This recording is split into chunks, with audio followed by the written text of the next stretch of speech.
Hello guys, English knowledge stream channel में आपका स्वागत है। आज ग्रामर की क्लास में हम आपको पास्ट इंडेफिनिट टेंस के पैसिव वॉइस की चर्चा करने वाले हैं। जैसा कि पिछली वीडियो में मैंने आपको present perfect tense passive voice के अफर्मेटिव, निगेटिव और इंट्रोगेटिव सेंटेंस के बारे में चर्चा किया और आप जानते हैं कि परफेक्ट कंटीन्यूअस का टेंस जो परफेक्ट कंटीन्यूअस होता है, चाहे प्रेजेंट परफेक्ट कंटीन्यूअस हो, चाहे पास्ट परफेक्ट कंटीन्यूअस हो, चाहे फ्यूचर परफेक्ट कंटीन्यूअस हो, उसका पैसिव वॉइस नहीं बनता है। तो प्रेजेंट परफेक्ट टेंस को मैंने बताया है। उसके बाद प्रेजेंट परफेक्ट कंटीन्यूअस टेंस की पैसिव नहीं बनती है। उसके आगे क्रम में जो टेंस आता है वो है past indefinite tense. Past indefinite tense passive voice.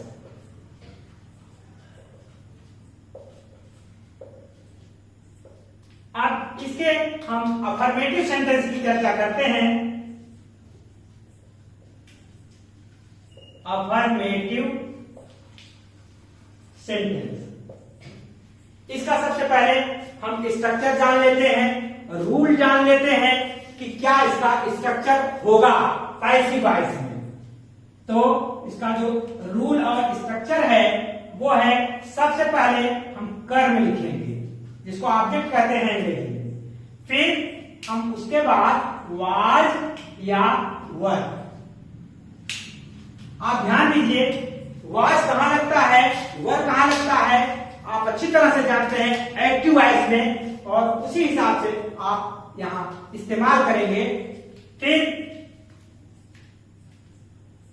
इसमें क्रिया का थर्ड फॉर्म लगाएंगे, फिर उसके बाद बाई लगाएंगे, फिर उसके बाद कर्ता का रूप लिखेंगे और फुल स्टॉप लगाएंगे। अन्य शब्द जो रहेंगे उसमें हम जोड़ देंगे। अब जैसे आपको हम पहले एक्टिव वॉइस करके बताएंगे, फिर उसके बाद उसका पैसिव बनाना सिखाएंगे। तो आसान सा सेंटेंस एक लेते हैं कि वह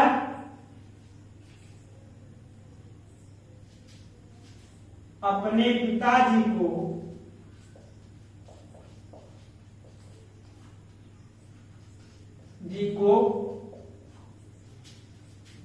पत्र लिखता था।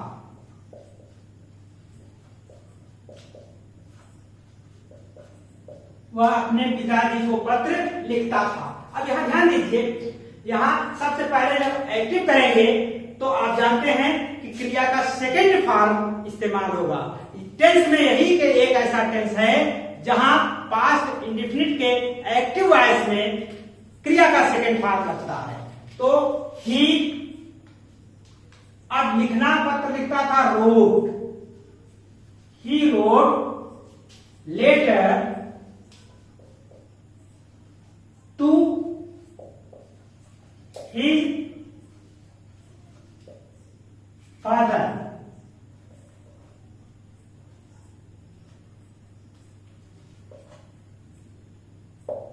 वह अपने, अब यहां ए लगा सकते हैं, he wrote a letter to his father. वह अपने पिताजी को पत्र लिखता था। अब यहां आप माइंड कीजिए कि ये वह पत्र लिखता था और अपने पिताजी, ये जो है ये अन्य शब्द के अंतर्गत आ जाएगा।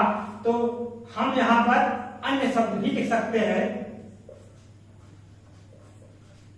अन्य को पहले भी लिख सकते हैं और कर्ता बाद में भी कर सकते हैं। तो अब इसका जब हम पैसिव बनाएंगे तो सबसे ऑब्जेक्ट लेंगे। ऑब्जेक्ट क्या है, ही रोट ए लेटर। क्या लिखता है, ए लेटर, यही ऑब्जेक्ट होगा, ये अन्य में आ जाएगा। तो इसका एक्टिव वॉइस हुआ, एक्टिव को हम ए से इंडिकेट कर देंगे। अब यहां पर ए लेटर पहले आ गया, ऑब्जेक्ट पहले आ रहा है, ए लेटर, फिर वाज और वर। वाज वर में हम क्या लगाएंगे, इसको ध्यान दीजिएगा। ऑब्जेक्ट ए लेटर है और एक वचन में है, तो एक वचन के साथ जानते हैं आप वाज लगता है। तो ए लेटर वाज, फिर उसके बाद क्रिया है, क्रिया का थर्ड फॉर्म लिखता था। यहां राइट सेकंड फॉर्म है, ध्यान दीजिएगा, ये थर्ड फॉर्म नहीं है। तो return, return, a letter was written to his father, अच्छा है by him to his father. अब टू हिज फादर यहां पर अन्य शब्द है, to his father by he का हिम। यहां पर अगर आप ऐसे भी कर सकते हैं, a letter was written by him to his father, तो भी आपका बेसिक स्ट्रक्चर स्पष्ट रहेगा, क्लियर रहेगा। अदर पार्ट को बाद में लिखा जाता है, उससे कोई फर्क नहीं पड़ता है। एक एग्जांपल हम और लेते हैं, मैं छत पर प्रतिदिन पतंग उड़ाता था।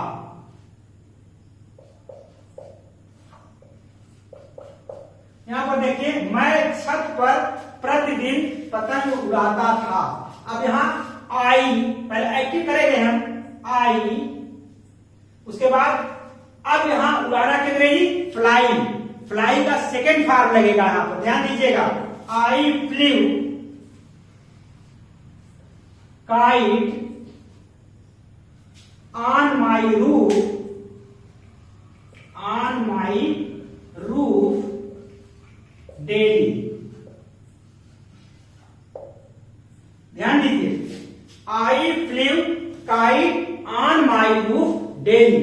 अब यहां पर सबसे माइंड करने की बात है कि जो ऑब्जेक्ट लेंगे आप, जो ऑब्जेक्ट क्रिया के जस्ट बाद आ रहा है, अर्थात जो डायरेक्ट ऑब्जेक्ट होता है, उसको ही पहले पैसिव में बनाते वक्त चूज किया जाता है। आप ध्यान दीजिएगा। तो हमने कई बार आपको बताया कि यहां डायरेक्ट ऑब्जेक्ट आपका काइट है, तो इसका हो जाएगा, ये एक्टिव था, ये पैसिव है। चलिए हम इसको पी से इंडिकेट कर दे रहे हैं, ए से और पी से। अब यहां पर काइट, काइट, उसके बाद अब यहां सिंगुलर नंबर है तो वाज ही लगेगा, काइट वाज। फिर अब क्रिया का थर्ड फॉर्म फ्लाई, फ्लाई का थर्ड फॉर्म हो जाएगा flown. Kite was flown on my roof by me, या daily by me, daily by me. अब यहां पर देखिए कि kite was flown on my roof, roof की spelling RFF, daily by me. अगर आप इसको ऐसे भी कर सकते हैं, kite was flown by me on my roof daily, तो भी सेंटेंस पर कोई फर्क नहीं पड़ेगा। तो आप इसको अच्छी तरह से नोट कर लीजिए। तो हम आपको निगेटिव सेंटेंस के बारे में भी चर्चा कर देते हैं, ताकि आपको कम से कम एक टेंस में, दो पार्ट में हम इसको आपको अच्छी तरह से समझा सके। तो आप इसकी स्क्रीनशॉट ले लीजिए, हम इसको क्लीन करते हैं। इंडेफिनिट का जो पैसिव वॉइस निगेटिव सेंटेंस है वो इस तरह से है, हम आपको बताते हैं। निगेटिव सेंटेंस,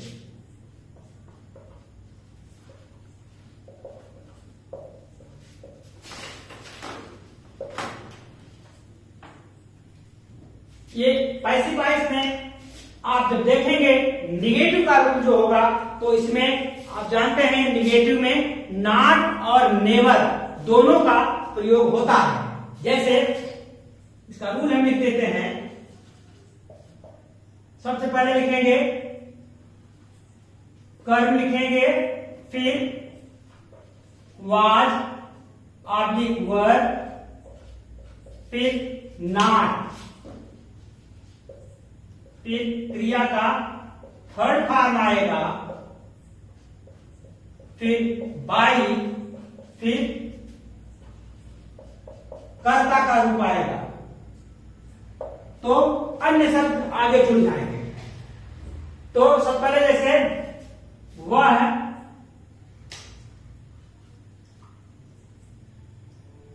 सुबह दूध नहीं पीता था, नहीं, वह सुबह दूध नहीं पीता था।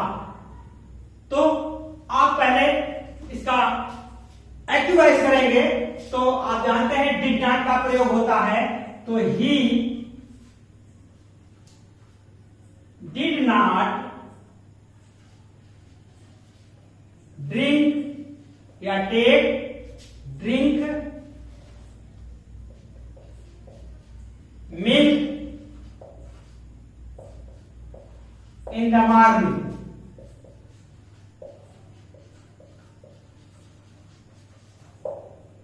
He did not drink milk in the morning. वह सुबह दूध नहीं पीता था। अब इसका जब हम पैसिव करेंगे सबसे पहले ऑब्जेक्ट लेंगे, ऑब्जेक्ट वर्ब के बाद ऑब्जेक्ट आया मिल्क, तो मिल्क वाज, यहां एक वचन है, मिल्क वाज नॉट, फिर ड्रिंक का थर्ड फॉर्म हो जाएगा drunk, drunk in the morning,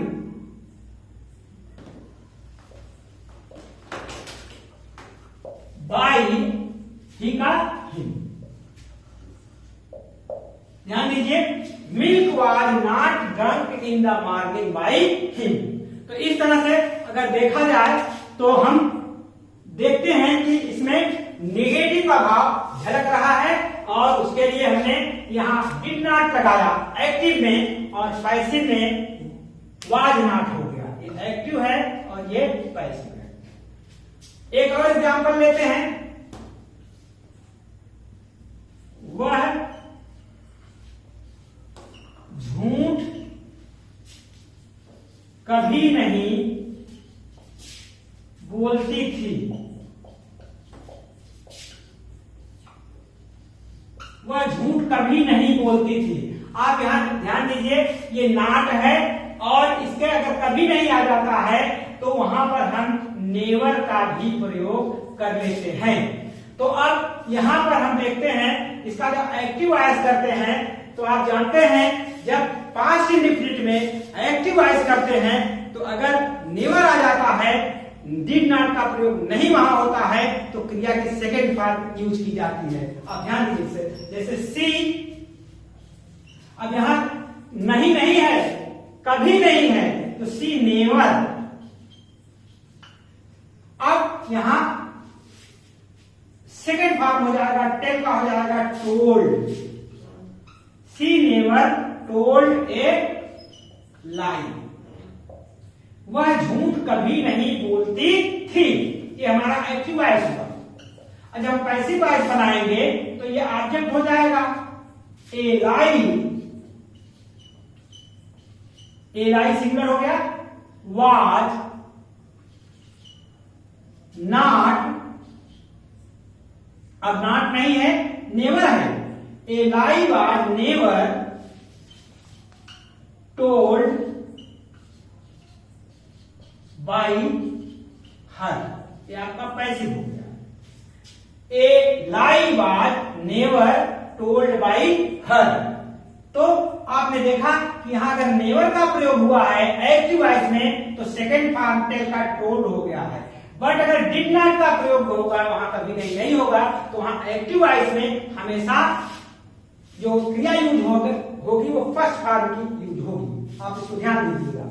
एक उदाहरण और लेते हैं,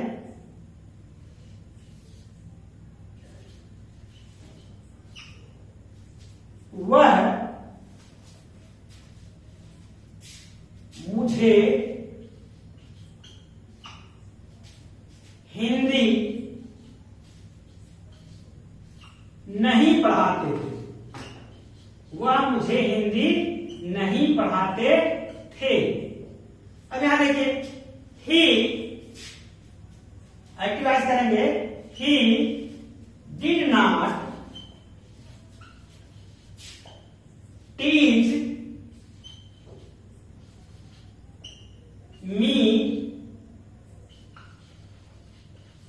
हिंदी। अब यहां देखिए, ही did not teach me Hindi. तो यहां दो ऑब्जेक्ट हो गया, एक डायरेक्ट ऑब्जेक्ट हिंदी है और इनडायरेक्ट ऑब्जेक्ट मी है।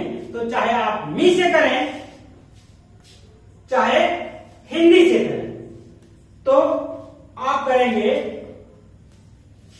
यहां पर हम थोड़ा सा आपको बताना चाहेंगे कि अगर यहां पर मुझे की जगह तुम्हें होता तो यहां यू हो जाता। तो उस हिसाब से यहां पर ऑब्जेक्ट के हिसाब से यूज किया जाता आपका वर्ब। तो हम इसको रिप्लेस कर देते हैं, वह तुम्हें हिंदी नहीं पढ़ाते थे।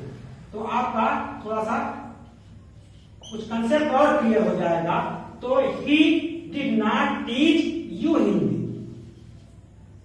ही did not teach you Hindi. अब इसमें हम देखते हैं कि सबसे पहले हम ऑब्जेक्ट यू लेते हैं। तो यू,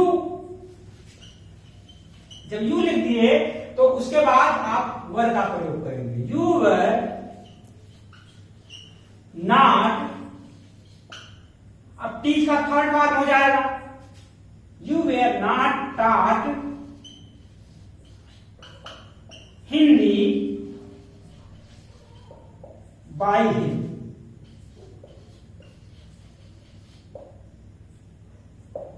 और अगर हिंदी से करेंगे तो Hindi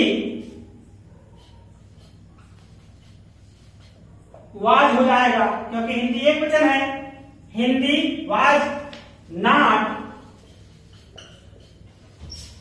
taught to you by him।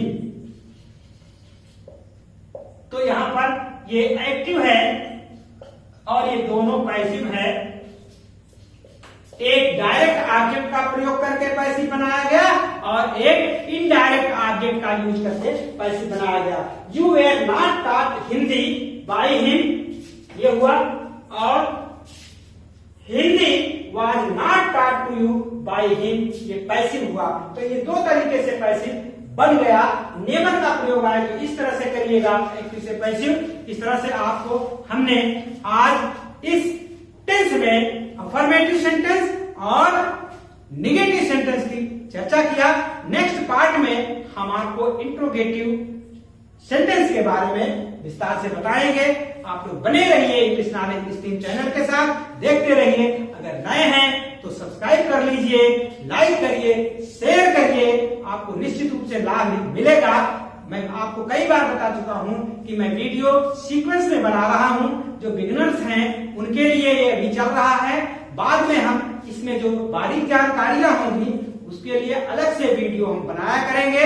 Her tense में हर सेंटेंस के अलग अलग जो अच्छे सेंटेंस होंगे, जो डिफिकल्ट सेंटेंस होंगे, जो मॉडल टाइप के सेंटेंस होंगे, उनकी चर्चा करेंगे, उनको हम विस्तार से आपको बताएंगे। तो thank you for watching this video.